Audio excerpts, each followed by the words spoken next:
Have you ever been in a situation where you needed to transfer money internationally? If so, you may have encountered the term SWIFT code. But what is a SWIFT code, and how do you use it? In this video, we'll answer those questions and more. We'll also discuss the different types of SWIFT codes and how to find the SWIFT code for your bank. Hi everyone, and welcome to my channel. Today, I'm going to be talking about SWIFT codes.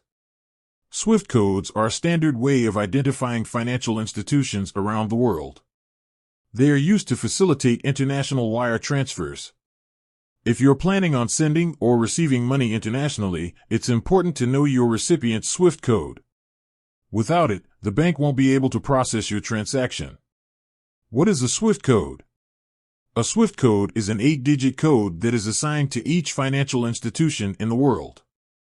It is also known as a Society for Worldwide Interbank Financial Telecommunication, SWIFT, code.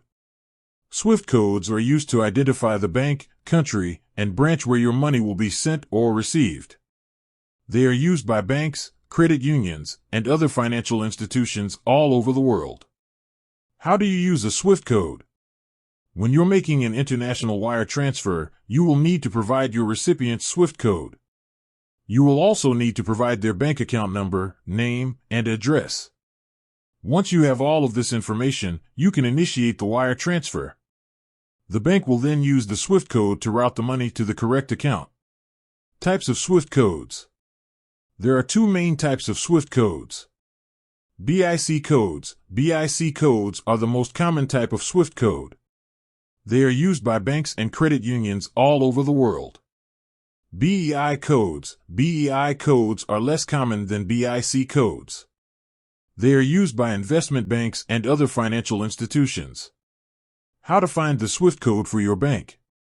There are a few different ways to find the SWIFT code for your bank. Check your bank's website. Most banks have their SWIFT code listed on their website. Call your bank. You can also call your bank and ask them for your SWIFT code. Use an online search engine. You can use an online search engine to search for your bank's SWIFT code. Important things to remember about SWIFT codes. SWIFT codes are case sensitive. SWIFT codes are not the same as bank account numbers. SWIFT codes are not used for domestic wire transfers. SWIFT codes are an important tool for international money transfers. If you're planning on sending or receiving money internationally, it's important to know your recipient's SWIFT code. I hope this video has been helpful. If you have any questions, please leave a comment below. With that said, thanks for watching. And until next time, stay safe and healthy. If you found this video helpful, please like and subscribe to my channel. I also encourage you to share this video with your friends and family. Thanks for watching.